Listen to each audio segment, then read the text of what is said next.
बहुत फेमस, बहुत बड़े, बहुत महान पत्रकार हुए हैं कुलदीप नैयर। आज उनके बारे में ही कुछ बात करेंगे। कुलदीप नैयर, जिनका जन्म सियालकोट पाकिस्तान में हुआ था और उन्होंने अपनी वकालत की डिग्री हासिल की थी लाहौर यूनिवर्सिटी से।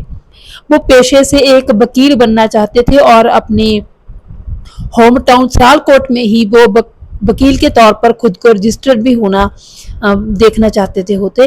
लेकिन ये हो इससे पहले ही 1947 का वो टाइम आ गया, वो साल आ गया जब पूरे देश का विभाजन हो गया, बंटवारा हो गया। और फिर इस विभाजन से कुलदीप नैयर और उनके पूरे परिवार को, उनके पिता डॉक्टर थे पेशे से, फिर दिल्ली आना पड़ा। और दिल्ली आकर फिर उन्होंने एक अखबार में नौकरी कर ली और फिर वो पत्रकार बन गए। हालांकि देखिए वो वकालत की हुई थी उन्होंने और वकील बनना चाहते थे।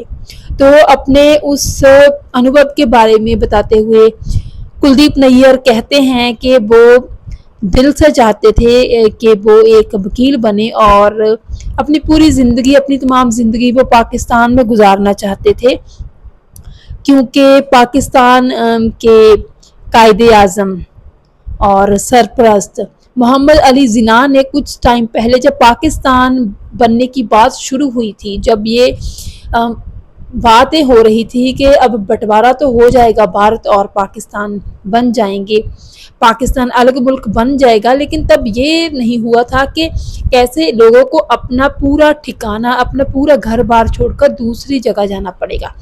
तब जिन्ना ने एक बयान जारी किया था जिसमें उन्होंने कहा था कि हिंदुओं पर और मुसलमानों पर अपना कोई मज़हब है जो उनको मानने में कोई पाबंदी नहीं होगी। पाकिस्तान में जो लोग जहाँ पे रह रहे हैं, पाकिस्तान की जगह पर जो आज पाकिस्तान है, वो वही रह सकते हैं और इसमें कोई दो राय नहीं होगी और कोई भी इंसान किसी भी मज़हब को मान सकता है। बस वो पाकिस्तान और हिंदुस्तान की बात कर रहे थे, ना कि हिंदू, मुस्लिम, सिख और ईसाई की बात कर रहे थे। तब की बात करते हुए कुलदीप नैयर कहते हैं कि तब उनको पूरा यकीन हो गया था कि हो ही नहीं सकता कि उनको अपना जो होम टाउन है, अपना शहर छोड़ना पड़ेगा। उनको लगता था कि वो यहीं रहेंगे। और बड़ी बात सबसे ये थी कि जिन्ना ने राष्ट्रीय गीत, जो पाकिस्तान का राष्ट्रीय गीत था, वो लिखवाने का जिम्मा भी जगन्नाथ आज़ाद को दिया था, जो कि हिंदी के एक कवि थे। हालांकि बाद में जिन्ना की मौत के बाद वो राष्ट्रगीत बदलवा दिया गया था, क्योंकि ये माना जा रहा था कि एक मुस्लिम राष्ट्र का, मुल्क का राष्ट्रीय गीत कोई हिंदू कैसे लिख सकता है।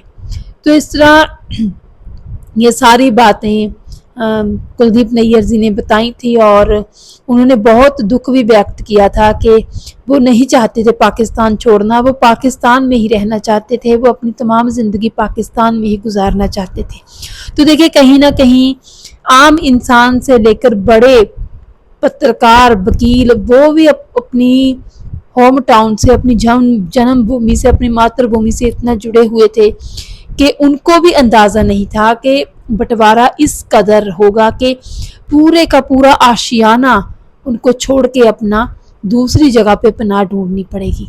तो ये मंजर था तब का। देखिए कुलदीप नैयर जैसे दिग्गज पत्रकार भी ये कहते हैं कि उनको उस टाइम पे इल्म ही नहीं था इस बात का कि उनको अपना होम टाउन, अपनी जन्मभूमि सियालकोट छोड़ना पड़ेगा।